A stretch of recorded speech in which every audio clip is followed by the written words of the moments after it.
বিসমিল্লাহির রহমানির রহিম। এই পর্যায়ে দ্বীনে বয়ান উপস্থাপন করছেন আন্তর্জাতিক খ্যাতিসম্পন্ন মুফাসসিরে কুরআন, বিশিষ্ট ইসলামী চিন্তাবিদ, অন্যায় অসত্য, জুলুম, নিপীড়ন, জালিম স্বৈরাচার, ধর্মনিরপেক্ষ মতবাদের বিরুদ্ধে বলিষ্ঠ কণ্ঠস্বর, উপমহাদেশের অন্যতম আলেমে দ্বীন হযরত মাওলানা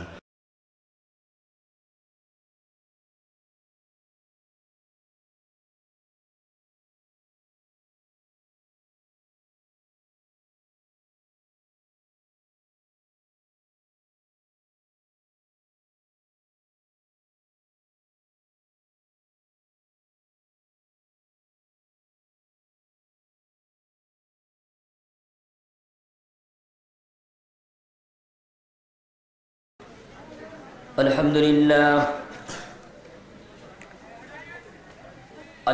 لله نحمده ونستعينه ونستغفره ونعوذ بالله من شرور أنفسنا من يهد الله فلا مضل له ومن يضلله فلا هادي له ونشهد أن لا إله إلا الله ونشهد أن محمدا عبده ورسوله أرسل رسوله بالحق بشيرا ونذيرا وداعيا إلى الله بإذنه سراجا وقمرا منيرا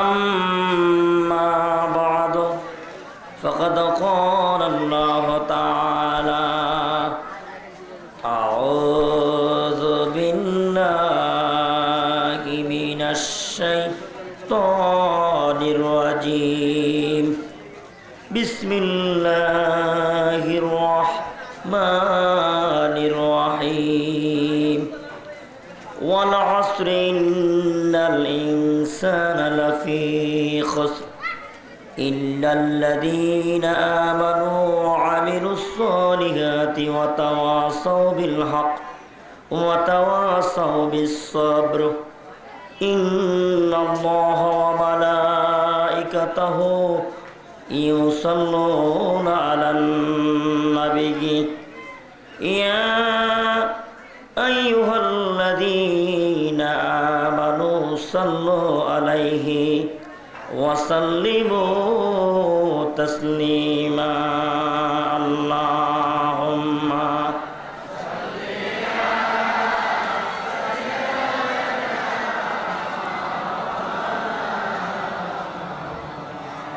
وعلى آل سيدنا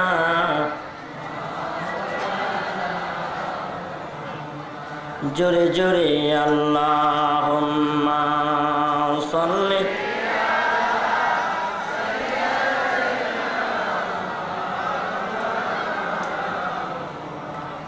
ওয়ালা আলি সাইয়্যিদিনা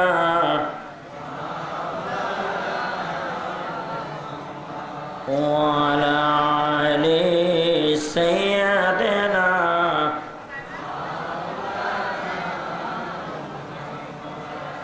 بلغ العلا بكماله كشف الدجى بجماله حسنت جميع خصاله صلوا عليه وآله صلوا يا قوما صلوا على صدر الأمين مصطفى ما جاء إلا رحمة আলামিন।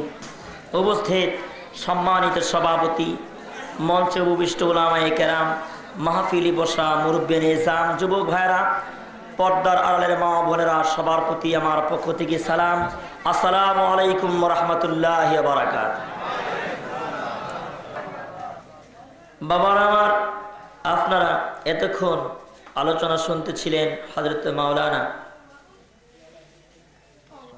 আশরাফ আলী হরসপুরি সাহেবের জবান থেকে খুব মূল্যবান আলোচনা করেছিলেন তিনি।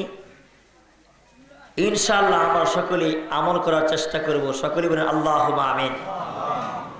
আমি আপনাদের এলাকার সন্তান, এলাকার ছেলে, যে কোনো সময় আপনাদের সম্মুখে বসতে পারি।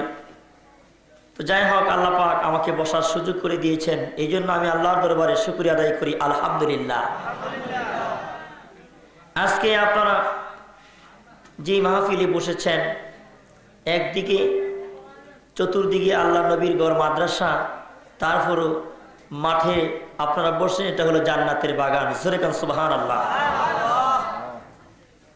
বাবার আমার পুঁজি থাকলেই শুধু ব্যবসা করা যায় না, কি কোন ঠিক না বেঠি? আপনি 2 লক্ষ টাকা পুঁজি নিয়ে ব্যবসা করলেন, দেখা গেল আপনি ব্যবসার কায়দা বুঝেন না, এই জন্য দেখবেন আপনার পুঁজি শেষ। তাবলীগ জামাতের লোকেরা এরা কিন্তু বেশি শিক্ষিত না, যা দেখেন মানুষের পিঠে হাত দিয়ে বলে, বাবা আসেন নামাজ পড়ি, আসেন দিনের কথা শুনি, দিন বুঝি, কি কোন ঠিক না বেঠি? এরা এত বড় মুফতি না, মুহাদ্দিস না, তারপরে এদের কথায় মানুষ মসজিদে যায়, ঠিক না বেঠি?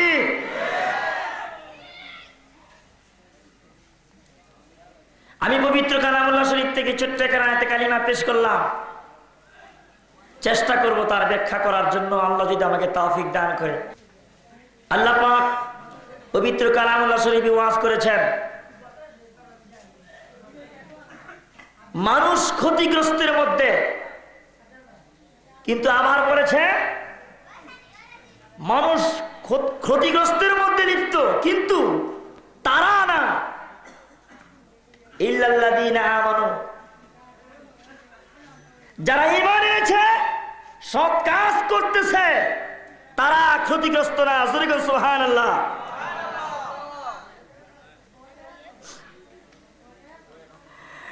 আমার বন্ধুরা,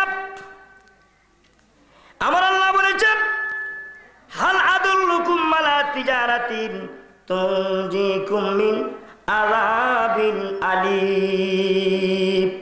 এ দুনিয়ার মানুষ, আমার আল্লাহ পবিত্র কোরআনের মধ্যে আমার আল্লাহ ব্যবসার কথা উল্লেখ করেছেন। ব্যবসা করার জন্য আপনি ব্যবসা করবেন, চাউলের ব্যবসা আপনি ব্যবসা করেন, পাটের ব্যবসা আপনি ব্যবসা করেন, বিভিন্ন ব্যবসা আমার আল্লাহ রব্বুল আলামিন বলেছেন, এমন একটা ব্যবসা তোমরা করবে যে ব্যবসা করার পরে আমি আল্লাহ রব্বুল আলামিনকে লাভ করে কঠিন ময়দানে বিনা হিসাবে জান্নাতে যাইতে পারো।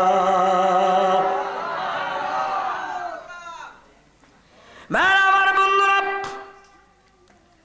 আল্লাহর জমিনে আমার আল্লাহ রাব্বুল আলামিন বলে, দুনিয়ার মানুষ, আমি আল্লাহ রাব্বুল আলামিন তোমাদের সম্মুখে এত বড় বড় হাতি বানাইলাম, এত বড় সিংহ বানাইলাম, এত বড় বাঘ বানাইলাম, আমি আল্লাহ রাব্বুল আলামিন গাবি বানাইলাম, কিন্তু এত বড় বড় জীবজন্তুগুলো আমি আল্লাহ রাব্বুল আলামিনের সামনে হাজির হবে না। একমাত্র মানুষ 3.5 হাত লম্বা, 5.5 ফুট, ও বাবা, এই মানুষগুলি, ও বন্ধু, 2 হাত 2.5 হাত মানুষগুলি আমি আল্লাহ রাব্বুল আলামিনের কাছে হাজির হবে। আমি আল্লাহ রাব্বুল আলামিনের কাছে যখন হাজির হবে, আমি আল্লাহ দেখবো আমার বান্দার আমল। আমার বান্দা যখন আমাকে রাজি করেছে, খুশি করেছে, আমি আল্লাহ রাব্বুল আলামিন কঠিন ময়দানে আমার বান্দার বিনা হিসাবে জান্নাত দিয়ে দিবা। আমার বন্ধুরা, ইজ্জত সম্মানের মালিক আমার আল্লাহ, বেয়াজ্জতি করার মালিক আমার আল্লাহ। ও বাবা, লক্ষ লক্ষ টাকার মালিক হলে শুধু ইজ্জত আসে না, কোটি কোটি টাকার মালিক হলে তার কাছে ইজ্জত আসে না। আমার আল্লাহ রাব্বুল আলামিন বলে, বান্দারে, ও বান্দা, যখন তুই আমার হয়ে যাবি, আমি তোর হয়ে যাব। আমি আল্লাহ রাব্বুল আলামিন তোর মধ্যে ইজ্জত বন্টন করে দিলাম। আমার বন্ধুরা, কিতাব প্রমাণ করেন, আল্লাহর নবীর 10 জন সাহাবী কোরআনে হাফেজ ছিলেন। ও বাবা, তারা যুদ্ধের ময়দানে যুদ্ধ করিয়া যখন গাজী হলেন, আমার আল্লাহ রাব্বুল আলামিন বলে, আমার আল্লাহ বলেন, যখন যুদ্ধের ময়দান থেকে তারা গাজী হয়ে আসলেন, যুদ্ধে জয়লাভ করে আসলেন, আল্লাহ রাসূলের সামনে হাজির হয়ে বলতেছেন, ইয়া রাসূলুল্লাহ, যুদ্ধের ময়দানে আমরা যখন গাজী হয়ে আসলাম, আল্লাহ রাসূল বলতেছেন, ও সাহাবীরা, তোমরা যখন যুদ্ধের ময়দান থেকে গাজী হয়ে আসছো, তোমরা শুধু একাই যুদ্ধ করো নাই, আল্লাহ রাব্বুল আলামিনের রহমতের ফেরেশতারা তোমাদের সঙ্গে যুদ্ধ করেছে। আমার বন্ধু, এবার মক্কার কিছু কাফিররা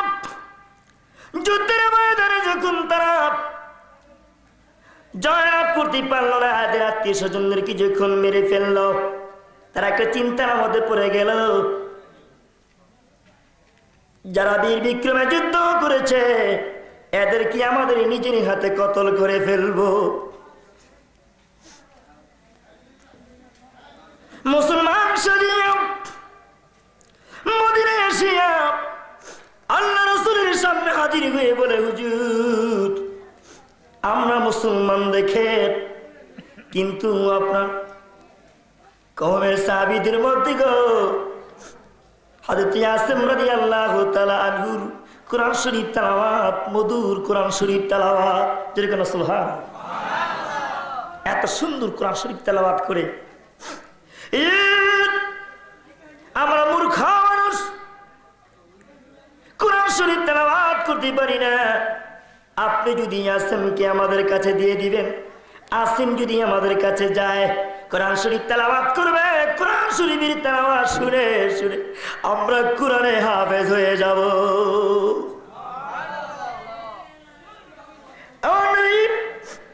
হযরত আসিমকে বলেন, আসিম রে কোরআন শরীফ পড়ার জন্য এদেরকে শিখাইবার জন্য তুমি কি যাবে? আসিম মানে, হুজুর আপনি যদি অনুমতি দিবেন, অনুমতি যদি পাই, আপনি অনুমতি দিলে আমি আসিম রেডি হয়ে গেলাম যাওয়ার জন্য, যেরকম সুবহানাল্লাহ।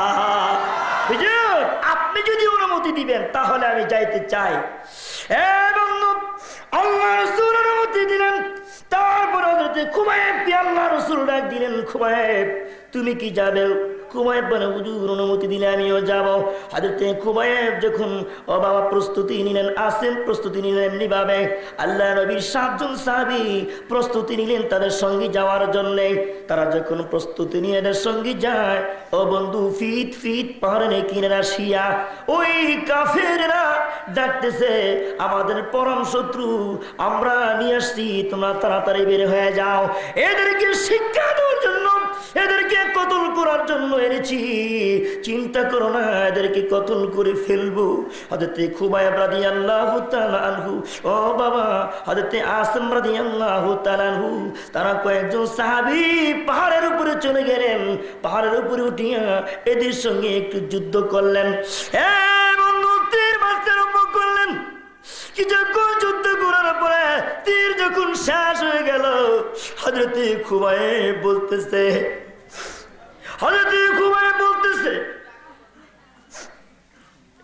আর তীর নেই, চলো আমরা পাহাড় থেকে আস্তে আস্তে করে নেমে যাই। বন্ধু পাহাড় থেকে যখন আস্তে আস্তে করে নেমে যায়, এবার হযরত আসিম রাদিয়াল্লাহু তাআলা আনহুকে কাফেররা, ও বন্ধু কাফেররা সইয়া যখন আসিমের গলার মধ্যে তরবারি চালাইয়া দিবে, এমন সময় ডাক দিয়ে বলে, আসিম রে তোমারে গলার মধ্যে তরবারি চালাইয়া দিলাম, এই মুহূর্তের মধ্যে তোমার কতল করব, তোমার গলায় তরবারি চালাবো না।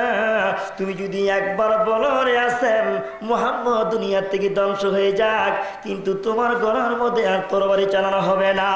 আসিম বলতেছে, কি বলো তুমি? আল্লাহর নবীর উপরে আমি এমন কথা বলবো না। আল্লাহ রাসূলের পায়ে যদি ছোট্ট একটা কাঁটা পড়ে যায়, ছোট্ট একটা কাঁটা যদি পায়ে আল্লাহ নবীর পায়ের মধ্যে লেগে যায়, আমি আসিম আমার জিহ্বার আগা দিয়া আল্লাহ নবীর পা থেকে ওই কাঁটা উঠে দিতে চাই। এত ভালোবাসতো আল্লাহ রাসূলকে আমার বন্ধুরা, তারা দিনকে এত ভালোবাসতো। আমার বন্ধুরা এবার আসিমকে যখন জবাই করে ফেললো, আসিমের মাথা একদিকে, ও বন্ধু তারা পরামর্শ করে আসিমের মাথা দিয়া, ও বন্ধু আসিমের মাথা দিয়া শরাব বানায়া পান করবে। আমার আল্লাহ রাব্বুল আলামিন বলে, আসিমের মাথা দুনিয়ার কেউ শরাব বানায়া পান করতে পারে না। যেই মাথা আমি আল্লাহ রাস্তায় বিলীন করে দিয়েছে, যেই মাথা আমি আল্লাহ রাস্তায় কেটে দিয়েছে, এই মাথা জান্নাতে যাবে। জোরে জোরে কোন সুবহানাল্লাহ। আল্লাহকে লাভ করার জন্য, খুশি করার জন্য আসেন আমরা একটু পরিশ্রম করি। আমার বন্ধুরা এটা প্রমাণ করে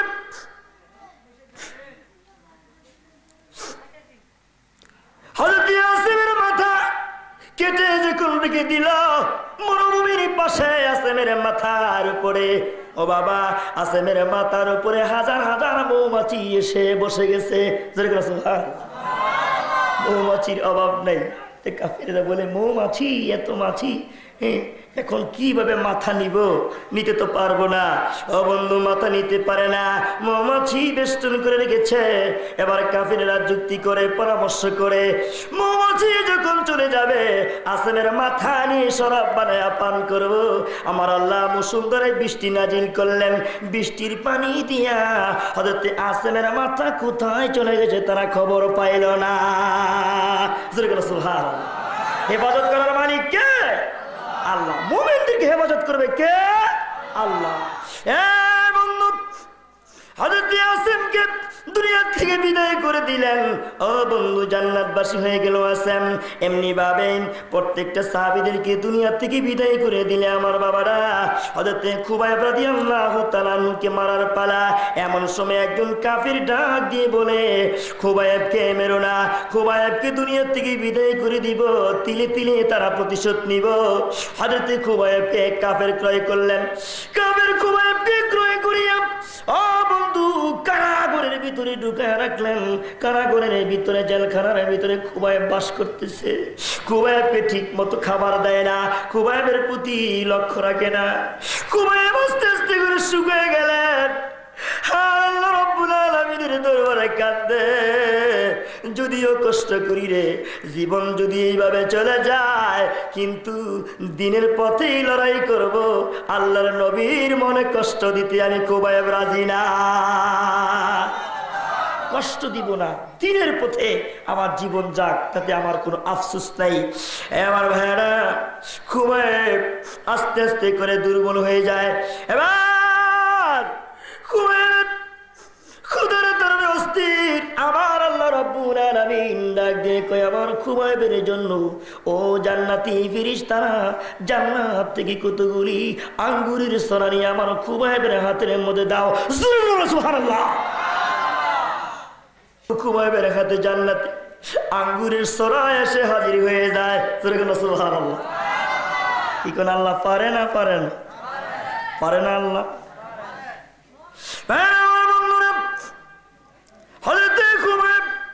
আঙ্গুরের সরাবে হাতের মধ্যে নিয়ে একটা করে চিনে চিনে চিমে চিমে খায়।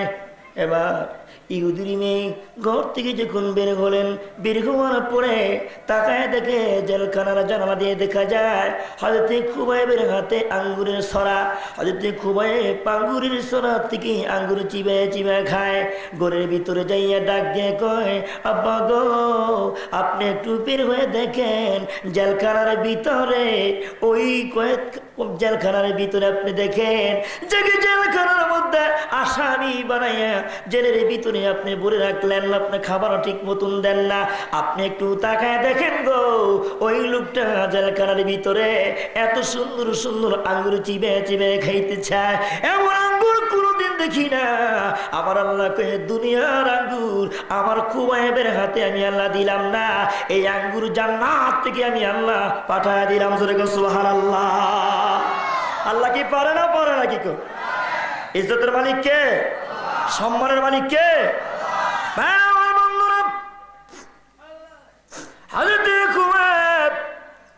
আঙ্গুর চিড়ে চিড়ে খায়। কাফের ইহুদি বের হইয়া জিজ্ঞাসা করে, খুবাইব রে, আঙ্গুর পাইনি? কই কোথা থেকে পাইলি? এখন তো আঙ্গুরের মৌসুম না, আঙ্গুর তোমার কে দিয়েছে? খুবাইব ডাক দিয়ে কয়, দুনিয়ার মানুষের বাগানের আঙ্গুর আমি খাইতেছি না, দুনিয়ার কোন মানুষের বাগানের আঙ্গুর আমার হাতে আসে নাই, একমাত্র আমার আল্লাহর জান্নাত থেকে আঙ্গুর পাঠায় দিয়েছে। ভাইরা আমার, বন্ধুরা, হযরত খুবাইব বন্ধুটা গিয়ে কয়, এর কাফের, আমার আল্লাহ রাব্বুল আলামিন জান্নাতের মধ্যে খাবারের অভাব রাখে নাই। এবার খুবাইব কাফের ডাক দিয়ে বলে, খুবাইব রে, একটু পরে তোমার ফাঁসির কাস্টে ঝুলাই দিব, ফাঁসির কাস্টে তোমার ঝুলাই ঝুলাই মারবো। তোমার আল্লাহ তোমাকে ইজ্জত দিয়েছে, সম্মান দিয়েছে, আমি যখন ফাঁসির কাস্টে ঝুলাই দিব তুমি ফাঁসির কাস্টে ঝুলে থাকবে রে খুবাইব। আর তোমার শরীরের গোশত গোশতগুলি পচে পচে জমিনে পড়তে থাকবে। দেখবো তোমার শরীরের গোশতগুলি পচে পচে জমিনে পালাইব। আমার আল্লাহ ডাক দিয়ে কয়, না খবরদার, যারা ইমানদার, যারা মুত্তাকিন পরেজগার, কবর পর্যন্ত এদের সঙ্গে বেয়াদবি করে না। জোরে জোরে সুবহানাল্লাহ। আমার বন্ধুরা, হযরত খুবাইব ডাক দিয়ে বলেন, আরে কাফের, ও বেঈমান, তুমি কি বলতেছো? আমার ফাঁসির কাস্টে ঝুলাইয়া দিবা? আমার আল্লাহ রাব্বুল আলামিন ঘুমায় না, আমার আল্লাহ রাব্বুল আলামিন সব দেখে, কিন্তু ফাঁসির কাস্টে ঝুলাইয়া দেবার আগে একটু সময় আমার দাও, আমি 2 রাকাত নামাজ পড়ি আর আমার আল্লাহর সঙ্গে একটু কথা বলি। জোরে জোরে কোন সুবহানাল্লাহ।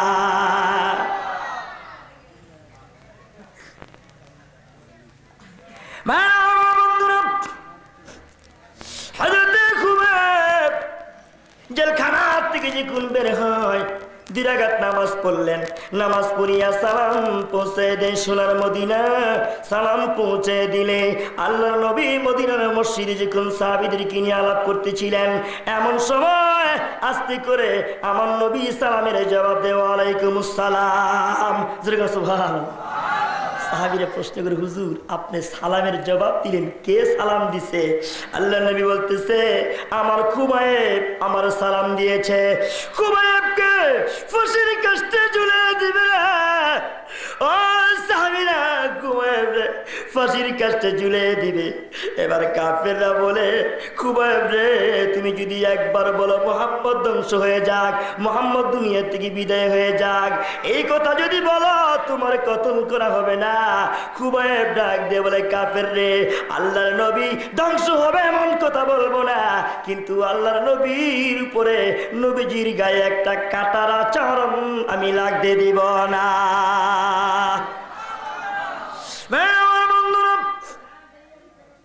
খুবাইবকে যখন ফাঁসির কাস্টে ঝুলিয়ে দিলেন, দুনিয়া থেকে বিদায় করে দিলেন, এমনি ভাবে ফাঁসির কাস্টে ঝুলেছিল 40 দিন পর্যন্ত।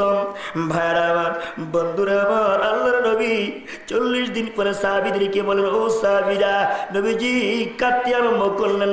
সাহাবীরা প্রশ্ন করল, হুজুর আপনি কেন কাঁদেন? আপনার চোখের মধ্যে কেন পানি, কারণ কি? আল্লাহ রাসূল বলে, সাহাবীরা রে, আমার খুবাইবকে 40 দিন পর্যন্ত ফাঁসির কাস্টে ঝুলাইয়া রাখছে। তোমাদের কেউ কি পারবা আমার খুবাইবকে আমার সামনে হাজির করতে? 2 জন সাহাবী দাঁড়ায় গেলেন, ইয়া রাসূলুল্লাহ, ইয়া হাবিবাল্লাহ, হুজুর গো আমরা 2 জন পারবো। আল্লাহ রাসূল ডাক দিয়ে কয়, তোমরা কি জানো 50 জন চৌকিদার খুবাইবকে পাহারা দিতেছে, তোমরা কি ছিনে আনতে পারবা? সাহাবীদের মধ্যে 2 জন ডাক দেখে, হুজুর আমরা পারবো। আল্লাহ রাসূল বলতেছেন, যা দেখো খুবাইবের চতুর্দিক দিয়া পাহারা দেয়, তোমরা যাও, যা দেখবা তারা 50 জন ঘুমের ঘরে চলে গেছে, এই ফাঁকি দিয়া তোমরা খুবাইবকে আমার সামনে হাজির করে দিবা।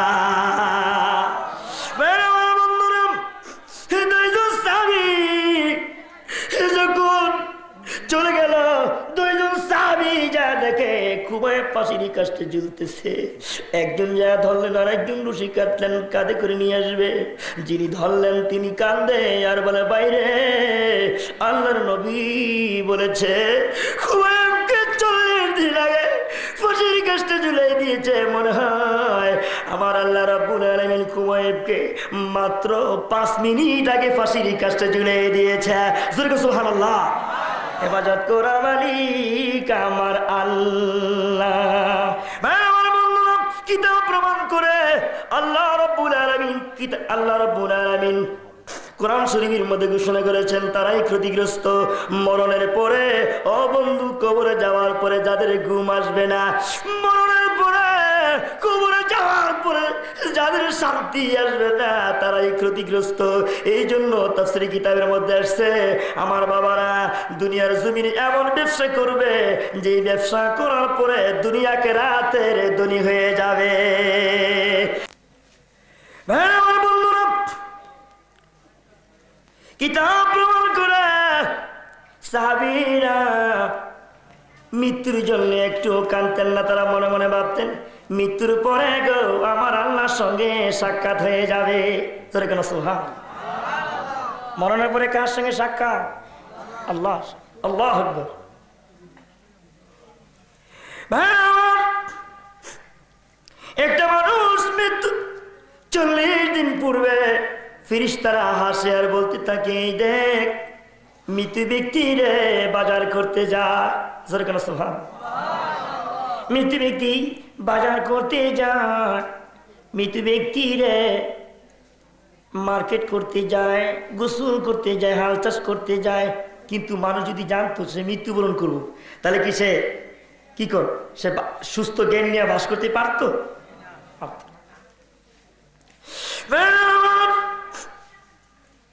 মৃত্যু 40 দিন আগে ফেরেশতারা হাসাহাসি করে আর বলতে থাকে, মৃত্যু ব্যক্তি কি কি কাজ করে দেয়।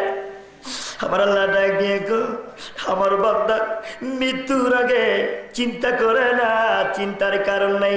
আমার বান্দা যখন দুনিয়ার থেকে বিদায় নিয়ে চলে যাবে রে, আমার বান্দা আমার কাছে যখন আসতে যায়, আমার বান্দা যখন কবরের জমিনে আসবে, আমার বান্দার জন্য কবরের মধ্যে আমি আল্লাহ হাজার হাজার ফেরেশতা পাঠিয়ে দিয়েছি।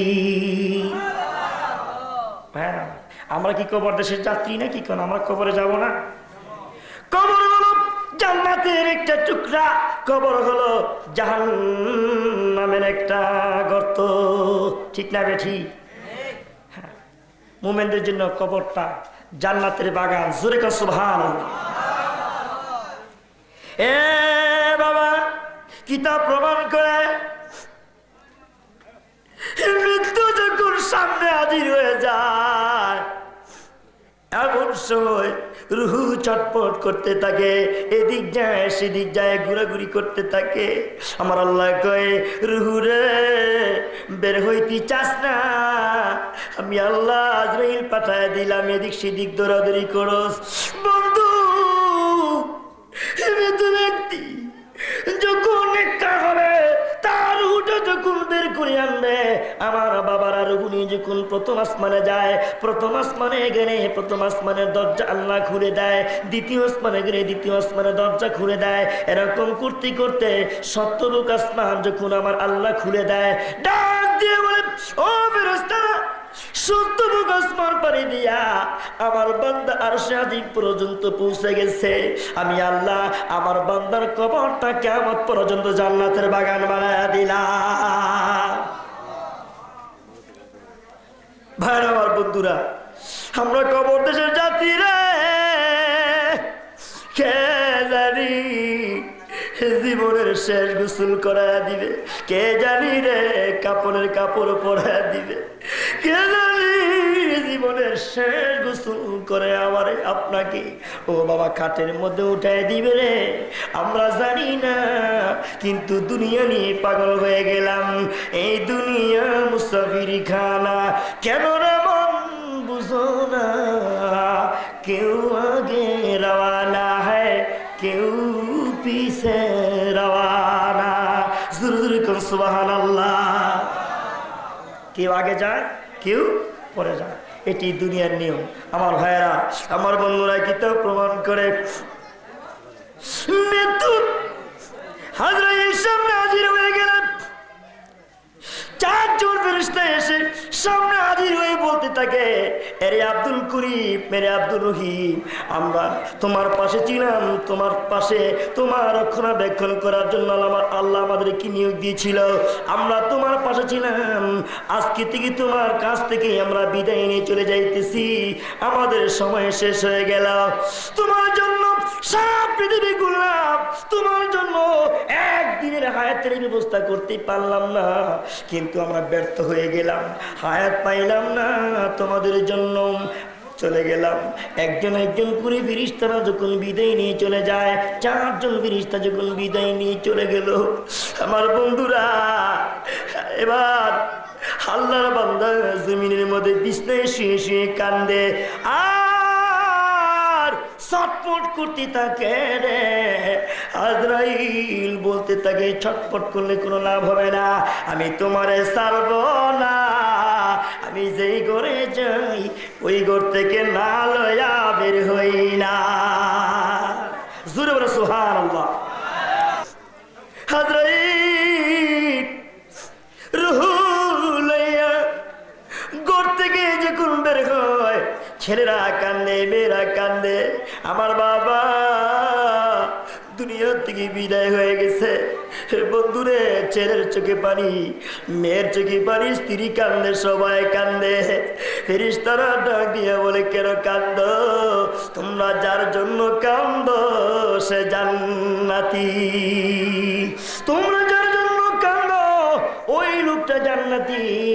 আর তোমরা জান্নাতের চিন্তায় তোমরা কিভাবে জান্নাতে যাবে, কিভাবে কোন কাজ করলে কবর দেশে যাই আরাম পাবে, কোন কাজ করলে কবর দেশে তোমাদের কষ্ট হবে না, এই চিন্তা ফিকির করো।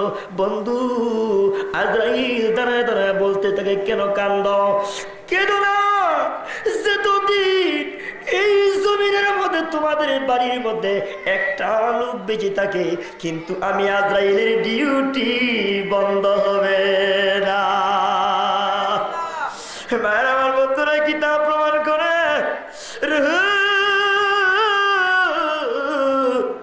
যখন আস্তে আস্তে করে বের করতে থাকে আমার ভাইরা, রুহু যখন হাঁটু পর্যন্ত আসে, হাঁটুর নিচ দিয়া ঠান্ডা হয়ে যায়। রুহু যখন কোমর পর্যন্ত আসে, কোমর পর্যন্ত ঠান্ডা হয়ে যায়। রুহু যখন সিনা পর্যন্ত নিয়ে চলে আসে আজরাইল, এমন সময় রুহু সিনার মধ্যে আসলে এমন ভাবে একটা চাপ লাগে, চাপ লাগার সঙ্গে সঙ্গে চোখের জ্যোতি নষ্ট হয়ে যায়।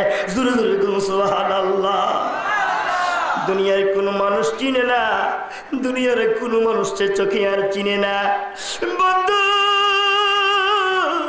ওই সময় কান্দে আর বলতে থাকে, তোরা কে রে আমার পাশে?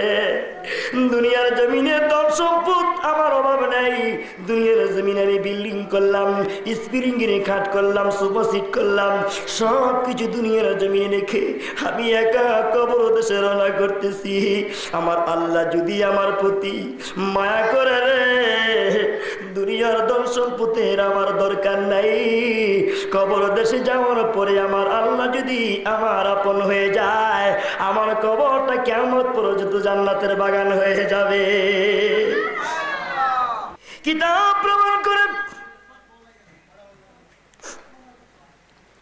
মৃত ব্যক্তিকে যখন সামনে লাইয়া যারা যার নামাজ পড়ে, মৃত ব্যক্তির জন্য যখন দোয়া করে, ইস্তিগফার করে, মাগফিরাত কামনা করে, ও বাবা যখন নামাজ পড়ে, নামাজের পরে যখন তাকে কবরে শোয়া দেয়, দুইজন লোক কবরে নামিয়া ও বাবা তাকে যখন কবরে জমিনের মধ্যে শোয়া দেয়, এমন সময় মৃত ব্যক্তি কান্দে। দুনিয়ার জমিনে আমি মেম্বার ছিলাম, চেয়ারম্যান ছিলাম, মাতাব্বর ছিলাম, কত মানুষ আমার কাছে আসতো, কত মানুষ আমার কাছে এসে এসে আমার কাছ থেকে পরামর্শ নিত। আজকে আমি কবর দেশে কবরের জমিনে শুয়ে পড়তেছি, কিন্তু আমার কবরের সাথী আমি মাত্র দুইজন লোক পাইলাম। এই দুইজন আমার কবরের সাথী হয়ে গেছে, এই দুইজন আমার কবর দেশে যাবে। ও বন্ধু, ওই দুইজন লোক কবর দেশে, ও বন্ধু তোমার আমার মাথার বান খুলে যখন পেটের বান খুলে, ও বাবা পায়ের বান যখন খুলতে থাকে, মৃত ব্যক্তি একটু আনন্দের মধ্যে পড়ে যায়। দুনিয়ার কোনো মানুষ যদি আমার কবর দেশে নেওয়া যায়, এই দুইজন আমার কবরের সঙ্গীর সাথী হয়ে গেছে, এই দুইজন আমার কবরে থাকবে। বন্ধু কবর দেশে শুইয়া লাভ মেরে যখন দুইজন লোক উঠে যায়, মৃত ব্যক্তি কাঁদে আর বলতে থাকে, দুনিয়া আমার আপন কেউ নাই নাই রে, আমি কবর দেশে একা কেমনে দিন কাটাবো? কইরে আমার ছেলে, কই আমার মেয়ে, দুনিয়ার সব আমার পর হয়ে গেল।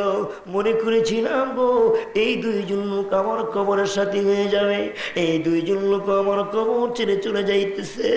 বন্ধু কবরের উপরে যখন বাঁশের মাছা দিয়া, উপরে যখন কলা পাতা, ও বাবা কলা পাতার সাইরি দিয়া মাটি দিতে থাকে না, ওই মৃত ব্যক্তি মাটির আওয়াজ পায়। কিতাব প্রমাণ করে মাটির আওয়াজ পায়।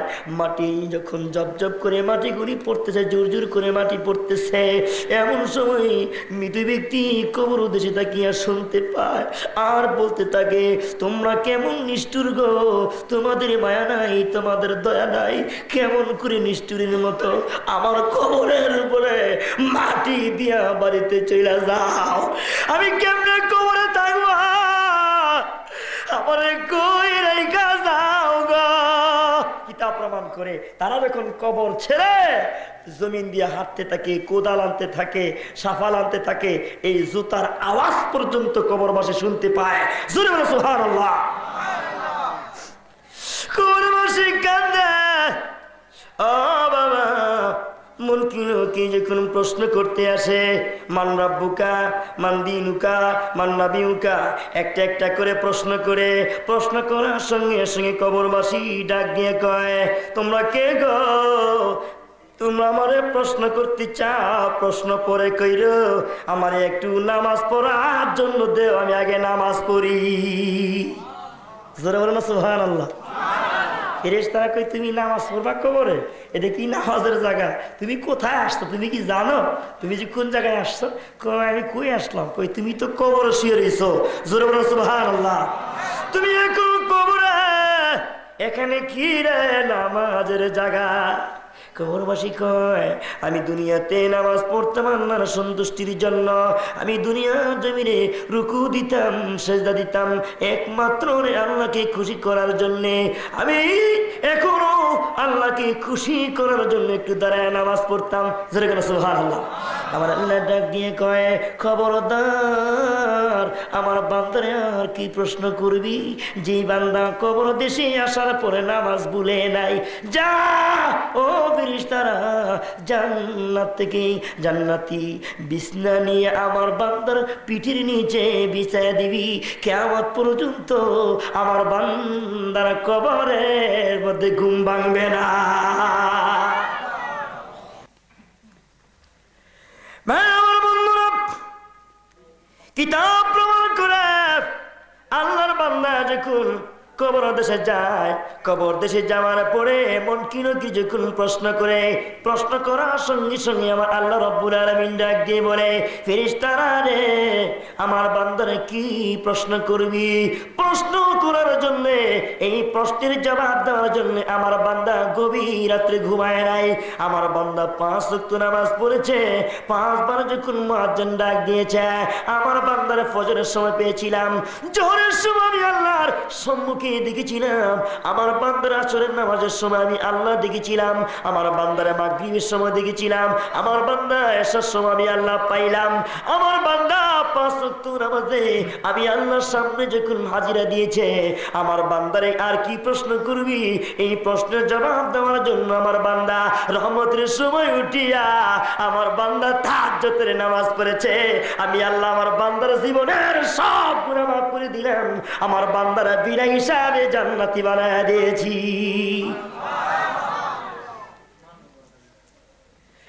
আমার বন্ধুরা, কবর দেশের বন্ধু টাকা দেখে ডান পাশে বাম পাশে কতগুলি ফেরেশতারা দাঁড়ায় দাঁড়ায় মারহাবা মারহাবা দেয়। জোরে কোন সুবহানাল্লাহ। ফেরেশতারা মারহাবা ধ্বনি দিতেছে, ডাক দিয়ে বলে, ফেরেশতারা এই আল্লাহর বান্দা চিনোনি আমাকে? জোরে কোন সুবহানাল্লাহ। ফেরেশতারা, তুমি চিনো আমাকে? আল্লাহর বান্দা ডাক দিয়ে কয়, কেমনে চিনব গো? তোমাদেরকে কি দেখলাম নাকি? কোনোদিন কি দেখছি তোমরা চিনতাম? ফেরেশতারা কয়, আমরা তোমার পাহারাদার, কিয়ামত পর্যন্ত তোমার কবরে পাহারা দিব। জোরে কোন সুবহানাল্লাহ। প্রথম দল ফেরেশতা পরিচয় নিয়ে বলে, তুমি যখন ফজরের নামাজ পড়ার জন্য ঘর থেকে বের হয়ে গেলা, আমার আল্লাহ ডাক দিয়া বলে, ও ফেরেশতারা, আমার বান্দা আরামের ঘুম হারাম করে দিয়েছে, তোষক ছেড়ে দিয়েছে, লেপ ছেড়ে দিয়েছে। আমার বান্দা ঠান্ডা পানি দিয়ে ওযু করে নামাজ পড়তে যায়। তোমরা সাক্ষী থাকো, তোমাদেরকে আমি আল্লাহ নিয়োগ দিলাম। আমার বান্দা মসজিদে যায়, তোমরা আমার বান্দার পিছনে পিছনে মসজিদে যাও। আমার বান্দা মসজিদ থেকে বের হইয়া আমার বান্দা যখন বাড়ির দিকে রওনা করবে, আমার বান্দার পিছনে পিছনে বাড়ির দিকে যাইবা। আমি আল্লাহ তোমাদেরকে দুনিয়াতে আমার বান্দার পাহারাদার বানায় দিলাম। শুধু দুনিয়াতে না, তোমাদেরকে আমার বান্দার কবরের সাথী বানায় দিয়েছি। আমার বান্দা কবরে থাকবে, তোমরাও কবরে থাকবা। এ বন্ধু, এমনি ভাবে 5 দল ফেরেশতা আপনার কবর দেশে চলে যাবে। আমার আল্লাহ রাব্বুল আলামিন ডাক দিয়ে বলে, আমার বান্দার চতুর্দিকে ফেরেশতারা যখন পাহারা দিতে থাকে, ফেরেশতারা বলতে থাকে, তুমি চিন্তা করো না, আল্লাহর জমিনে নামাজ পড়ে পড়ে যখন তুমি চোখের পানিগুলি ছেড়ে ছেড়ে কাঁদতে, তুমি কেমনে কবর দেশে একা থাকবা? তোমার ছেলে কবর দেশে আসবে না, তোমার মেয়ে কবর দেশে আসবে না, তোমার ভাই বন্ধু কেউ কবর দেশে আসবে না। তুমি যখন চোখের পানিগুলি ছেড়ে ছেড়ে কাঁদছো, তোমার এই চোখের পানিগুলি রে আমি আল্লাহর কুদরতি হাতে মুছে মুছে তোমার জিন্দেগির সব গুনাহ মাফ করে দিয়েছি। শুধু তাই নয়, আমার বন্ধু কবর দেশে ফেরেশতার অভাব নাই। ও বাবা, কবর দেশে আল্লাহর বান্দা ডাক দিয়ে কই, আল্লাহ গো, দুনিয়ার জমিনে যদি জানতাম তুমি কবর দেশে তুমি এত শান্তি দিবা, কবর দেশে তুমি আমার এত বন্ধু মিলে দিবা, আয় আল্লাহ এত ফেরেশতা আমার চতুর্দিক দিয়ে দাঁড়ায় যাবে, আল্লাহ গো দুনিয়ার জিন্দেগি করতাম না, বিল্ডিং এর চিন্তা করতাম না, সম্পদের চিন্তা করতাম না, পাগল হইয়া তোমারে আল্লাহ ধরার জন্য আরো দৌড়াইতাম। রুকুর মতো রুকু দিলে এই রুকু বাবা জায়নামাজে লাগে না, রুকুর মতো রুকু দিলে এই রুকু জায়নামাজে যায় না, সেজদা দিলে বাবা এই রুকু সেজদা জায়নামাজের মধ্যে পড়ে না। আমার আল্লাহ কয়, আমাকে যখন হাজের নাজের জানিয়া রুকু সেজদা করবি বান্দা, এই রুকু সেজদা আমি আল্লাহর কুদরতি পায়ে পড়ে যায়। যারা আল্লাহকে খুশি করলো, হালাদুল্লুকুম আলা তিজারাতিন, আমার আল্লাহ রাব্বুল আলামিন বলে, যারা এই ব্যবসা করলো, যে ব্যবসা করে আমি আল্লাহকে লাভ করলো, আমি আল্লাহ তার কবরের পাহারাদার হয়ে গেলাম। বন্ধু, কবর দেশের মধ্যে হাজার হাজার ফেরেশতারা পাহারা দিবে। শেষ মুহূর্তে এমন একজন ফেরেশতা কবর দেশে চলে যায়, যে ফেরেশতারা গলার মধ্যে, ও বাবা, এত সুন্দর মালা পরানো মালাওয়ালা ফেরেশতা কবরে যাওয়ার পরে আল্লাহর বান্দা ডাক দিয়ে কয়, তুমি কে গো? তোমার চিনি না। আমার কবরে হাজার হাজার ফেরেশতা চতুর্দিক দিয়ে পাহারাদার হয়ে গেল, তুমি আবার নতুন করে কি আসলে? তোমার চেহারার সঙ্গে এদের চেহারার কোনো মিল তাল নাই, কারণ কি? তুমি কোন দিক থেকে আসছো? এবার ফেরেশতা ডাক দিয়ে কয়, তুমি কি আমার চিনো না? আমি এমন ফেরেশতা, যে ফেরেশতা তুমি কবর দেশে পাইলা জমিনের মধ্যে ফজরের নামাজ পড়িয়া গোরের কোনায় বসিয়া তুমি যখন কোরআন শরীফ তেলাওয়াত করতা, 6666টা আয়াত যখন তুমি তেলাওয়াত করেছ, আমার আল্লাহ খুশি হইয়া তুমি যেদিন থেকে তেলাওয়াত আরম্ভ করে দিয়েছ, ওই তেলাওয়াত দিয়া আমার আল্লাহ এমন একটা মালা তৈরি করেছে, এই মালাটা আমার গলায় পরায় দিয়েছে। এই মালা হলো কোরআন শরীফের আয়াত।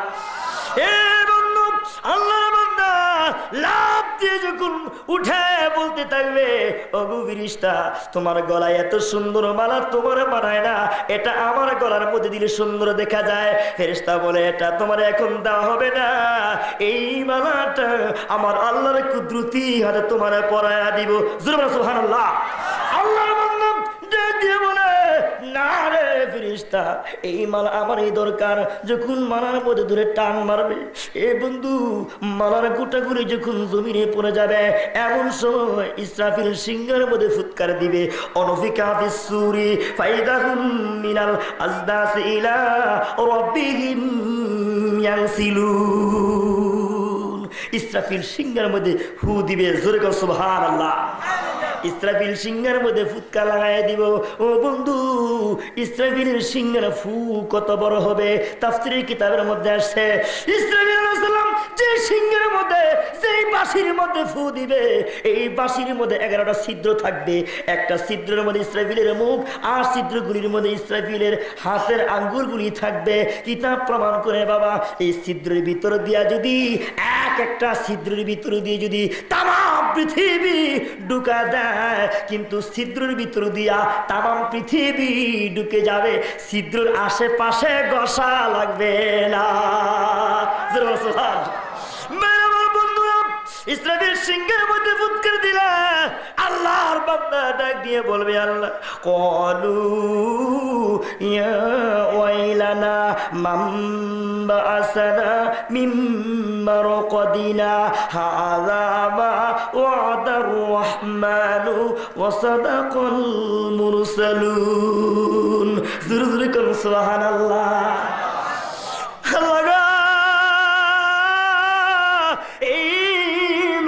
কবরে শুইলাম, তোমার ফেরেশতারা কবর থেকে আমার বসাইলো। ফেরেশতারা আয় আল্লাহ প্রশ্ন করলো, প্রশ্নের জবাব দিলাম। আয় আল্লাহ পরখ করে দেখলাম হাজার হাজার ফেরেশতা তুমি আমার কবরে পাঠায় দিলা। ও মাবুদ, আমার কবরে তুমি হাজার হাজার ফেরেশতা পাঠায় দিলা, কিন্তু আমি এত আনন্দের মধ্যে ছিলাম গো, তুমি এই মুহূর্তের মধ্যে আমার কবর থেকে উঠায় দিলা। ও মাবুদ, মাত্র কবর দেশে যাইয়া একটু শুইতে পারলাম না, আরাম করতে পারলাম না, তুমি আমাকে উঠায় দিলা। কি হয়েছে আল্লাহ? আমার আল্লাহ ডাক দিয়ে কয়ে, বান্দারে, কবর দেশে যাওয়ার পরে তুমি মাত্র শোও নাই, মাত্র ঘুমাও নাই, এই কবরের মধ্যে তোমার হাজার হাজার বছর পার হয়ে গেছে, আমি আল্লাহ তোমারে অনুভব করতে দিলাম না। হেফাজত করার মালিক কে রে বাবা? আমার আল্লাহ। ইজ্জতের মালিক আমার আল্লাহ। কবর থেকে যখন হাসরের ময়দানে উঠে, আমার আল্লাহ ডাক দিয়ে কয়, আয় বান্দা। সুবহানাল্লাহ। তাফসীরে কিতাব আসছে আমার আল্লাহ 3 কিসিমের লোকদেরকে আল্লাহর সামনে হাজির করবে। জোরে বলো সুবহানাল্লাহ। প্রথম শ্রেণীর লোকদেরকে আল্লাহ ডেকে বলবে, তোর নাম কি? কয় আমার নাম আব্দুল করিম। জোরে কেন সুবহানাল্লাহ। তোর নাম কি? কয় আমার নাম আব্দুল করিম। কয় তুই জান্নাতি। জোরে কেন সুবহানাল্লাহ। হ্যাঁ, যে দৌড় মারো, কয় পাইছি, লটারি পাইছি, জান্নাতি বলে দৌড়ে জান্নাতের গেটের সামনে গেলে আল্লাহকে না যায় দিঘা, তুই যে জান্নাত দৌড় মারছস, খালি তোর হুকুম দিছি যাইতি গা, তো তুই যে তোর যে আমি জান্নাতি বানাইছি, তুই জিগাবি না আমার তোর কেমনে জান্নাতি বানাইছি? জোরে গেল সুবহানাল্লাহ। আল্লাহ তোমার মায়া লাগছে গো, এর লেগে তুমি আমার জান্নাতি বানাইছো। আমার আল্লাহ ডাক দিয়ে কয়, গোরাশালের ব্রিজের নিচে উমুকরে কি খুশি দিয়েছিলি? কয় আল্লাহ দিছিলাম। কয় উমুকরে কি লাত্তি মারছিলি? কয় লাত্তিও মারছিলাম। কয় উমুকরে কি একবারে সরমাইনা ফালাই দিছিলি? কয় ফালাই দিছিলাম। কয় এটা করছ কে? কয় আল্লাহ তারপর তো তুমি জান্নাত দিছো। জোরে কোন সুবহানাল্লাহ। আমার আল্লাহ ডাক দিয়ে কয়, বান্দা রে, ও বান্দা, আমি আল্লাহ মায়াদার, আমি আল্লাহ দয়াদার, যার জন্য তোর জান্নাত দিয়েছি। অমুক জায়গার মধ্যে এমন অন্যায় করলি, অমুক জায়গার মধ্যে এমন অন্যায় করলি, ও বান্দা সমস্ত অন্যায়গুলি যখন হাজির করিয়া সামনে রাখিয়া চোখের পানিগুলি ছেড়ে ছেড়ে কেঁদেছিলি রে বান্দা, আল্লাহ গো আর জীবনে ভুল করবো না গো আল্লাহ, ও জীবনের গুনাহ মাফ কইরা দাও। যখন কেঁদেছিলি রে বান্দা, তোর চোখের পানিগুলি নাকের আগা বেয়ে বেয়ে পড়েছিল, আমি আল্লাহর কুদরতি হাত দিয়ে মুছে দিয়েছিলাম আর বলে দিয়েছিলাম, আর কাঁদিস না, আমি আল্লাহ জিন্দেগির গুনাহ তোর চোখের পানি দিয়া মাফ করে দিলাম। যা বান্দা, তুই কি জান্নাত চাস? হ্যাঁ আল্লাহ আমি জান্নাত চাই, তুমি আমার জান্নাত দাও। কত জায়গা জান্নাতের মধ্যে? জোরে কেন সুবহানাল্লাহ। আমার আল্লাহ ডাক দিয়ে কয়, আয় রে আব্দুর রহিম আমার সামনে আয়। আব্দুর রহিম আসলে আল্লাহ কয়, তুইও জান্নাতি? কয়, আল্লাহ আমি জান্নাতি? কয়, হ যাইয়া জান্নাতে। একটা দূর মেরা জান্নাতের গিরি যায়। ডাক দিয়ে বলে, এ জান্নাতি আব্দুর রহিম রে, জান্নাতে দরজার কিনারে যখন দাঁড়ায় গেলি, আমি তো তোর জান্নাত দিছি, তো তুই বলবি না তোরা কেন জান্নাত দিলাম? আল্লাহ গো, গভীর রাত্রে করিয়া তাহাজ্জুদের নামাজ পড়লাম, আয় আল্লাহ অবি নামাজ পড়লাম, মেশাক নামাজ পড়লাম, তসবিহ জপলাম, হালাল খাইলাম, আল্লাহ হারাম খাই নাই। আল্লাহ যেই কাজ করলে তুমি খুশি ওই কাজ করেছি, যেটা করলে তুমি বেজার হও ওই কাজ থেকে আমি বিরত রয়েছি। আল্লাহ একমাত্র তোমার জান্নাতের আশায় এই কাজ করেছিলাম। সুবহানাল্লাহ। আল্লাহ কয়, এই কাজগুলি যখন আমার জান্নাতের আশায় করছো, যা তোর জান্নাত দিয়ে দিলাম। জোরে বলো সুবহানাল্লাহ। আমার আল্লাহ ডাক দিয়ে কয়, আয় রে আয় আব্দুল জব্বার, তুইও জান্নাতি। আব্দুল জব্বার দাঁড়ায় দাঁড়ায় চোখের পানিগুলি ঝিরি ঝিরি কাঁদে। আমার আল্লাহ কয়, জান্নাতের কথা শুনলে মানুষ পাগল হয়ে যায়। কি রে আব্দুল জব্বার, তোর চোখের মধ্যে কেন পানি, তুই কেন কাঁদছ, কারণ কি? ডাক দিয়ে বলে, আল্লাহ গো, তুমি আমার জান্নাতে দিবা, এই ঘোষণা শোনার পরে আমার চোখ বেয়ে পানি পড়তেছে গো আল্লাহ। দুনিয়ার জমিনে ওযু করে নামাজ পড়লাম, আয় আল্লাহ রুকু দিয়েছিলাম, রুকুর মধ্যে যাইয়া তোমার দেখতে পাইলাম না, সেজদা দিয়েছিলাম, সেজদার মধ্যে যাইয়া তোমার পাইলাম না। আল্লাহ গো আল্লাহ, তোমার দেখার সুযোগ পাইলাম না। তোমার নবী হাদিসের মধ্যে ঘোষণা দিয়েছে, তুমি কোরআনের মধ্যে ঘোষণা দিয়েছ, পূর্ণিমার চাঁদের মতো তোমার চেহারা কঠিন ময়দানে দেখার সুযোগ পাবো আল্লাহ। পূর্ণিমার চাঁদের মতো তোমার চেহারা দেখার সুযোগ পাবো আল্লাহ গো। এখন তোমার চেহারা পূর্ণিমার চাঁদের মতো দেখতেছি আল্লাহ। তোমার জান্নাতে গেলে তুমি জান্নাতের ফল ফুটা আমার খাওয়াইবা, হাউজে কাউসারের পানি তুমি আমার পান করাইবা। হাউজে কাউসারের পানি আমি চাই না আল্লাহ গো, জান্নাতের ফল ফুট আমি চাই না। আমি যখন তোমার পূর্ণিমার চাঁদের মতো দেখতেছি আল্লাহ, তোমার জান্নাতের আমার দরকার নাই। আমার আল্লাহ ডাক দিয়ে বলে, আয় এদিকে আয়। এরে বান্দা, মানুষ জান্নাতের জন্য পাগল, তুই জান্নাতের জন্য পাগল না। ডাক দিয়ে বলে, আল্লাহ গো, আমি একমাত্র তোমার পাগল, তোমার পাগল যারা জান্নাত চায় না তারা। এ বন্ধু, আমার আল্লাহ ডাক দিয়ে কই, বান্দারে দুনিয়ার জমিনে কষ্ট করলি, কষ্টের বিনিময়ে আমি আল্লাহ কবর উদ্দেশ্যে তোর আরামের ঘুম পাড়ায় রাখলাম। ও বান্দা, আমি আল্লাহর সামনে যখন হাজির হয়ে গেলি, এখন তোর জান্নাতের মধ্যে আরাম করার জন্য স্থান দিব। জান্নাতে যাইতে চাস না? ডাক দিয়ে কই, আল্লাহ গো, জান্নাতের ভিতরে ঢুকলে আমি তোমার চেহারা দেখতে পাবো না। আমার আল্লাহ ডাক দিয়ে কই, ও বান্দা, জান্নাতের চতুর্দিক দিয়ে আমি আল্লাহ রাব্বুল আলামিন 2000 দরজা জানালা ফিট করে দিয়েছি। যে দিক দিয়ে তাকাবি রে বান্দা, আমি আল্লাহর কুদরতি চারা তোর সামনে ভাসতে থাকবে। কিসের দুনিয়াদারি রে, কার পিছনে পিছনে ঘুরতেছ? কে তোমার সান্ত্বনা দিবে? কে তোমার চিরসাথী হবে? কে তোমার কবরের বন্ধু হবে? দুনিয়ার ছেলে মেয়ে, ভাই বোন, আত্মীয় স্বজন কেউ তোমার কবরে যাবে না। ও বন্ধু, কবর হলো তোমার আমার জন্য জান্নাতের বাগান, কবর হলো তোমার আমার জন্য জাহান্নামের ডগা। কিতাব প্রমাণ করি, বান্দা যদি জাহান্নামী হয়, বাবা রে, কবর শোয়াইবার সঙ্গে সঙ্গে, ও বাবা, কবরদের শোয়াইবার সঙ্গে সঙ্গে মন কি নাকি প্রশ্ন করে, মান রব্বুকা মান দীনুকা মান নবিয়ুকা।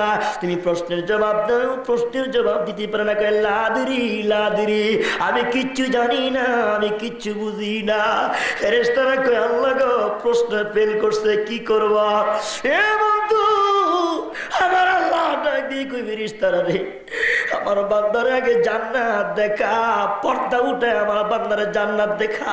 কবরের মধ্যে ও বাবা, পর্দা যখন উঠায় দিবে, আল্লাহর বান্দা জান্নাত দেখে হাসতে হাসতে বলবে, ফেরেশতারা রে, আমি জান্নাত দেখলাম ওই জান্নাত বুঝি আমার জন্য আল্লাহ রিজার্ভ করে দিয়েছে। আমার আল্লাহ ডাক দিয়ে কয় জান্নাতের পর্দা ঝুলানো পর্দা নিচে নামায় দাও, এবার জাহান্নামের পর্দা উঠে দাও। জাহান্নামের পর্দা উঠে দিলে বাবা ওই জাহান্নামের কালো কালো আগুনগুলি কবর দেশে আসতে থাকে।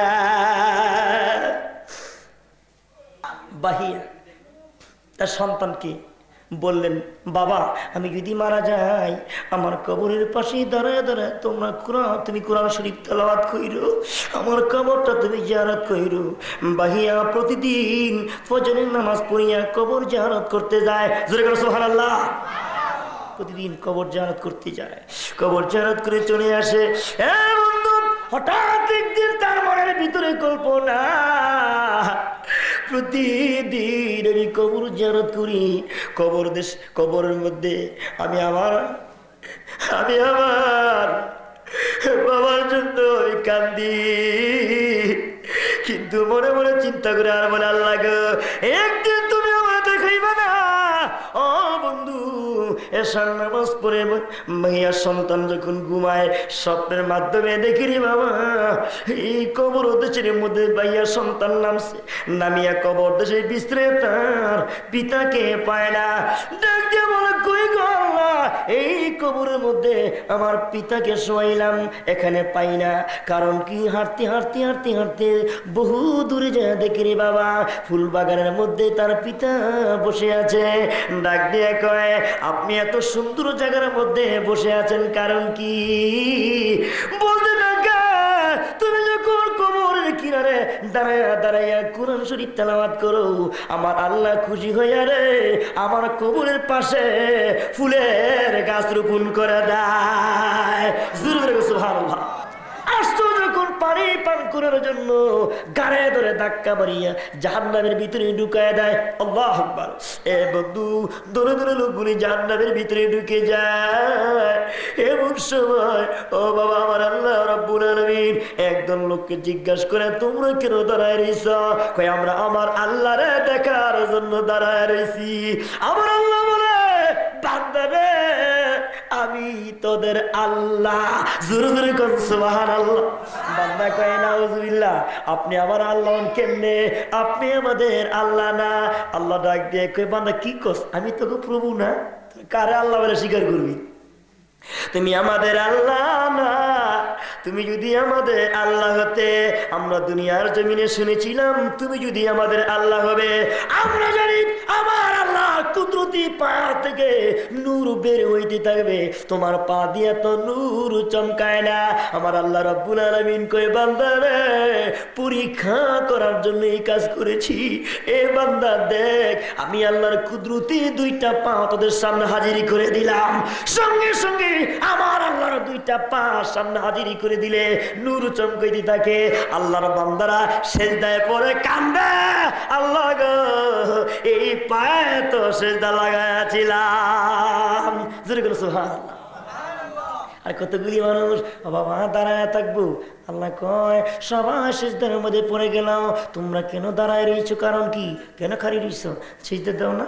আল্লাহ গো সিজদা দিতাম চাই, পিঠ বাঁকা হয় না, কোমর বাঁকা হয় না, হাঁটু বাঁকা হয় না, সিজদা দিতাম পারি না। আমার আল্লাহ ডাক দিয়ে কয় দুনিয়ার জমিনে যদি আমি আল্লাহকে তুমি সিজদা দিতা, রুকু দিতা, আমি আল্লাহকে খুশি করতাম। আজকে যখন বলেছি সঙ্গে সঙ্গে তুমি সিজদার মধ্যে পড়ে যাইতা। জোরে জোরে করুন সুবহানাল্লাহ। আমার আল্লাহ বলে তোমরা কি করবে? তোমরা একটু চিন্তা করো, দুনিয়াতে আমি আল্লাহর হাসিল করতে পারলে না, লাভ করতে পারলে না, যার জন্য কবর দেশে তোমরা হাজার হাজার বছর কবর দেশের মধ্যে তোমাদেরকে আমি আল্লাহ জাহান্নামের ডগার মধ্যে রাখছি। আজকে আমি আল্লাহ তোমরা যখন রুকু দিতে পারলে না, সিজদা দিতে পারলে না, আমি আল্লাহ রাব্বুল আলামিন তোমাদেরকে কেমন করে জান্নাত দিব? তোমরা জাহান্নামের দিকে চলে যাও। জোরে জোরে কোন সুবহানাল্লাহ। কবরের চিন্তা করেন। আল্লাহ রাসূল বলেছেন যারা দুনিয়ার জমিনে 5টা কাজ করে আল্লাহ কাবে এদেরকে 5টা পুরস্কার দিব। আমার আল্লাহ কয় আন্না মান হাফাজানা সালাতি আকরামাহুল্লাহু তাআলা বি খামসিন কিসারিন, যারা 5টা 5টা কাজ করে আল্লাহ কয় 5টা পুরস্কার। 1 নাম্বার পুরস্কার, এদের রিজিকের কোনো অভাব থাকবে না। ও বন্ধু, 2 নাম্বার পুরস্কার হলো এদের মৃত্যুর সময় কোনো কষ্ট হবে না। 3 নাম্বার পুরস্কার হলো বাবা, কবর দেশে এদের কোনো শাস্তি হবে না। তাফসীরে কিতাবের মধ্যে আসছে, আমার নবীজি যখন হযরত আম্মা জান আয়েশা সিদ্দিকার কাছে বসা ছিলেন, এমন সময় ছোট্ট একটা বেগানা মাসুম বাচ্চার লাশ নিয়ে যখন কবরের দিকে রওনা করেছেন, আম্মা জান আয়েশা সিদ্দিকা চোখের পানিগুলি ছেড়ে ছেড়ে কাঁদে, ইয়া রাসূলুল্লাহ, ইয়া হাবিবাল্লাহ। ওই যে দেখেন ছোট্ট একটা বেগুনাগার মাসুম বাচ্চার লাশ নিয়ে কবরে যায়। আপনি বলেছেন কবরে যাওয়ার পরে কবর এমন ভাবে চাপ দিব, কবরের চাপের চোটে গো একদিকের হাড় আরেক দিকে চলে যাবে, মাংস গোশতগুলি একবারে পানির মতন হয়ে যাবে। এই ছোট্ট বেগুনাগার মাসুম বাচ্চারে কবরে চাপ দিলে কেমনে ধৈর্য ধারণ করবে, তার তো আর ছিন্ন ভিন্ন থাকবে না। আল্লাহ চুপ করে রইলেন, ডাক দিয়ে আয়েশা গো, এই জন্যই কি তুমি কাঁদতেছ ইয়া রাসূলুল্লাহ? আমি এই জন্যই কান্দি, কবর তো কাউকে ছাড়বে না ইয়া রাসূলুল্লাহ। এই ছোট্ট বাচ্চারা যদি চাপ দেয় কেমনে সহ্য করব? আল্লাহর নবী কয়, কবরে যাওয়ার পরে তারে এমন চাপ দিবে না যে চাপের চোটে তার গোশতগুলি পানি হয়ে যাবে। আয়েশা রে, দুনিয়ার কোনো মানুষের যদি জ্বর আসে, গায়ে যদি জ্বর হয়, তার মাথা ব্যথা আরম্ভ হয়ে যায়। মাথার মধ্যে যদি দুনিয়ার কোনো মানুষ যদি আস্তে আস্তে করে হাত বুলাইতে থাকে, এই লোকটা কেমন করবে? আয়েশাকে হুজুর আস্তে আস্তে করে ঘুমের ঘুরে চলে যায়। আল্লাহ রাসূল ডাক দিয়ে কয়, আয়েশা রে, কবর দেশে যাওয়ার পরে এই বেগুনাগার মাসুম বাচ্চার 2 দিক থেকে কবর এমন ভাবে আস্তে আস্তে করে চাপ দিব রে, ওই চাপের চোটে রে কিয়ামত পর্যন্ত তার ঘুম এসে যাবে। বাবা, আলোচনা করার অনেক ইয়া ছিল, কিন্তু আমি একটি সাবজেক্ট নিলাম যে কবর সম্পর্কে আলোচনা করব। যেহেতু কবরের ভয় যদি আমাদের ভিতরে এসে যায়, যে মানুষ 5 ওয়াক্ত নামাজ পড়ে কবরের ভয় ভিতরে ঢুকে যায়, সে আল্লাহর ওলি হয়ে যায়। জোরে করে সুবহানাল্লাহ। আল্লাহ কয়, বান্দা যখন আমার হয়ে যায়, আমি বান্দার হয়ে যাই, তার দলিল ফাযকুরুনি আযকুরুকুম ওয়াশকুরুলি ওয়ালা তাকফুরুন। আল্লাহ কয়, বান্দা আমার স্মরণ করলে আমিও বান্দারে স্মরণ করি। জোরে জোরে করে সুবহানাল্লাহ। ভাইরা আমার, এই জন্য সব সময় কবরের খেয়াল করবেন, দেখবেন চোখের মধ্যে পানি এসে যাবে। যারা কবরের দিকে নজর করে, এদের চোখে পানি এসে যায়, এই মানুষ জাহান্নামী হয়ে কবর দেশে যায় না। জোরে বলে সুবহানাল্লাহ।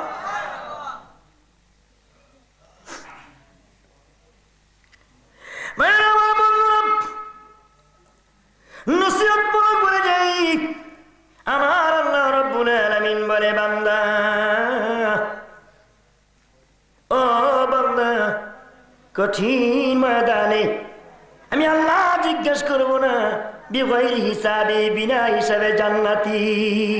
আল্লাহ প্রশ্ন করবেন না বান্দারে দুনিয়াতে কি করছো, এটাও জিজ্ঞেস করবেন না। বিগাইরি হিসাবি, বিনা হিসাবে আল্লাহ জান্নাত দিয়ে দিবে। জোরে করে সুবহানাল্লাহ। কিতাবে আসছে, কবর থেকে উঠে ও বাবা, আল্লাহর বান্দা জান্নাতে যখন যায়, আল্লাহ কয়, বান্দা জান্নাতে যাস না? বান্দা কয়, আল্লাহ কেমনে যাইতাম জান্নাতে? তুমি কি দিয়া নিবা? আল্লাহ কয়, ফুলছেরা দিয়া যা। কয়, ফুলছেরা দিয়া যাইতাম। কয়, কি দিয়া যাবি? কয়, তুমি তোমার কুদরতি হাতে কুলো কইরা আমরা জান্নাতে নিবা। জোরে কেন সুবহানাল্লাহ। নামাজীদের পুরস্কার। আল্লাহু আকবার। আল্লাহুম্মা আমিন।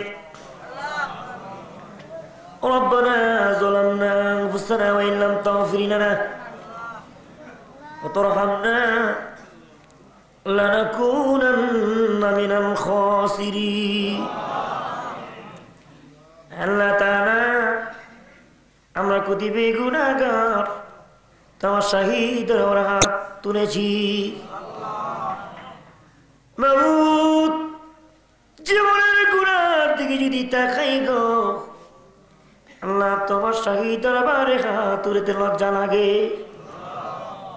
আল্লাহ, জীবনে যত গুনাহ করেছি, গুনাহ কবিরা, গুণে সগিরা জাহিরি বাতিল চারে চা জীবনের সমস্ত গুনাহ আল্লাহ তুমি মাফ করে দাও গো আল্লাহ। তাকায় দেখো গো এলাকাবাসীরা গভীর রাত্রে গো আল্লাহ এখনো পর্যন্ত বিছানার মধ্যে পিঠ লাগায় না। তারা কি চায়, কি দরকার তুমি ভালো করি জানো। বাবু তোমার বান্দাদের মনে নেক বাসনা পূরণ করে দিও বাবু। জানি না খার জানি আব্বা বেঁচে নাই, খার জানি রে পৃথিবীতে দুখুরি মা বেঁচে নাই বাবু। যে মা কলিজা আমাদের নাতি মেরেছি গভীর রাত্রে করে মা বিছনা থেকে ঘুম থেকে উঠিয়া দরজা দূরে দূরে মা চোখের পানিগুলি ছেড়ে ছেড়ে কাঁদবে। বাবা জিজ্ঞাসা করে কেন গো তুমি কাঁদো? স্বামী গো কি প্রশ্ন করলেন গো স্বামী? আমি কেন দরজা ধরে ধরে কাঁদি আপনি প্রশ্ন করলেন? স্বামী গো সন্তান চকুর কলিজার মধ্যে পা দিয়া লাথি মারে, আমি সহ্য করতে পারি না, আমার ঘুম ভেঙে না। স্বামী গো ডান কাঁধে শুইলে আমার কলিজার মধ্যে মাথা লেগে না, বাম কাঁধে শুইলে স্বামী গো পায়ের আঘাত কলিজায় লাগে। বসে শান্তি পাই না, ঘুমায় শান্তি পাই না, দাঁড়ায় শান্তি পাই না। স্বামী গো এই জন্য আমি দরজা ধরে ধরে কান্দি। বাবু ওই মার কবরে তুমি আজাল দিও না বাবু। জানি না কার জানি ওই দুকুনি মা বেঁচে নাই, মারে বলতে পারি না, মা বলার মানুষ ছিল না। এদিক সেদিক থেকে ঘুরে ঘুরে মা গোয়া ডাক দিতাম মা মা মা। ঠোঁটের দিকে তাকাইয়া আধার করে করে আমাদেরকে পানার করে দিত। ওই মার কবরে আল্লাহ আযাব দিও না বাবা। জানি না কার জানি বেঁচে নাই, কই গো বাবা। আল্লাহ বাবা কার জানি কবর দেশে তিমির মতন ঘুমা, যে বাবা ডাঙ্গার বাজার থেকে গভীর রাত্রি করিয়া মজার প্যাকেট আল্লাহ পকেটে লইয়া বাড়িতে যাইয়া ঘুম থেকে উঠাইয়া গালে চুমা লাগাইয়া বুকের মধ্যে জড়াইয়া ধরিয়া বাবা আসিয়া ঘুমাইত। ওই বাবা যার কবরে ঘুমায় মেহরবানি করে গেলাম বাবার কবরটা কিয়ামত পর্যন্ত জান্নাতের বাগান বানায় দিও।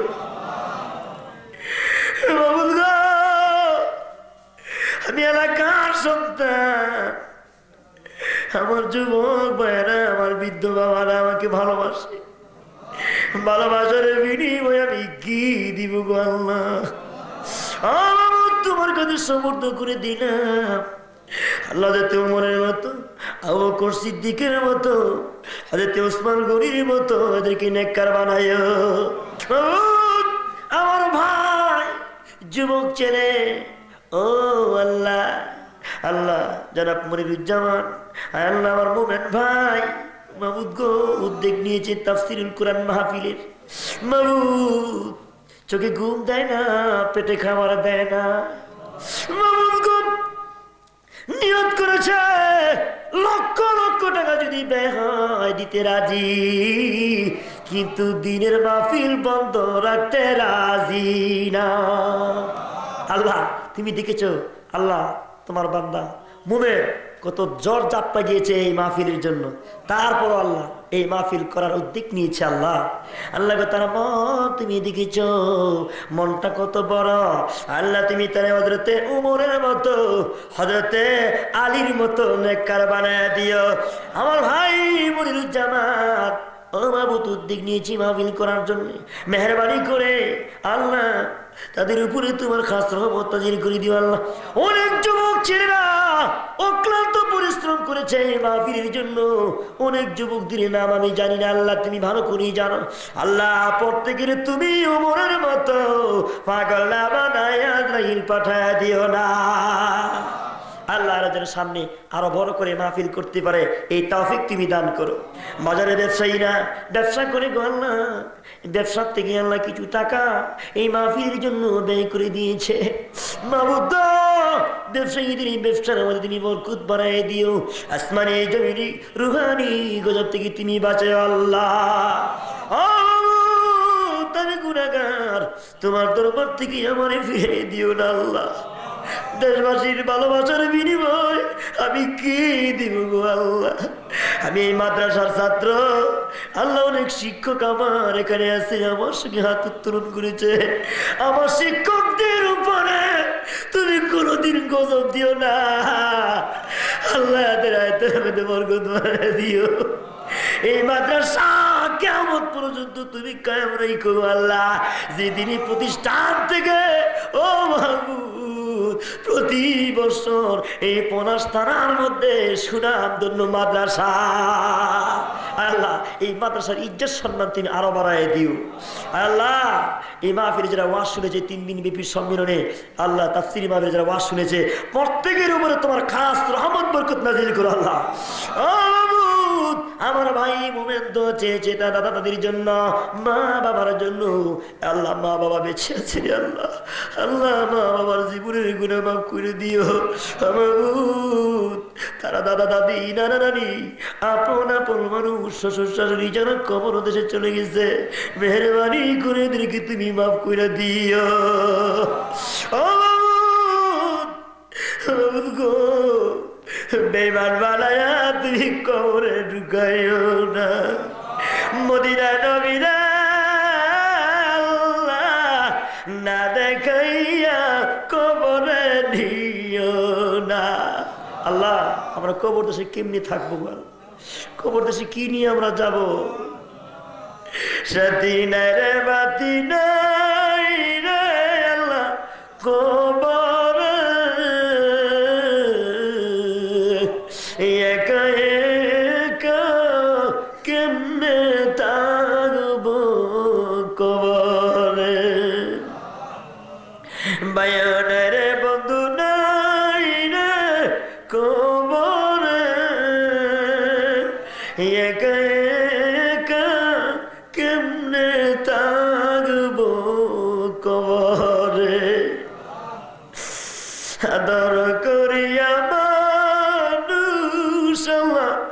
বানায়া কেমনে দিবা জান্নামে সারিয়া। যত গুনাহ করছি মাবুদ জীবনে মাফ করিয়া দেন গো মাবুদ নিদিগুনে। আল্লাহ শেষ মোনাজাত, শেষ দরখাস্ত আল্লাহ। আল্লাহ যারা এই মাহফিলের জন্য অক্লান্ত পরিশ্রম করেছে আল্লাহ এদের হায়াতে জিন্দেগির মধ্যে বরকত বাড়ায় দাও আল্লাহ এই মাদ্রাসা, আল্লাহ যিনি প্রধান শিক্ষক আমার উস্তাদ, আল্লাহ তার উপরে তোমার খাস রহমত নাজিল করো। আল্লাহ সহকারী শিক্ষক যারা আছেন প্রত্যেকের উপরে তোমার খাস রহমত নাজিল করো। আল্লাহ এলাকার মা বোনদের উপরে তোমার রহমত নাজিল করো। মা বোনদের জীবনের গুণে তুমি মাফ করে দাও। সুবহান রাব্বিকা রাব্বিল ইজ্জাতি আম্মা ইয়াসিফুন ওয়া সালামুন আলাল মুরসালিন আলহামদুলিল্লাহি রাব্বিল আলামিন।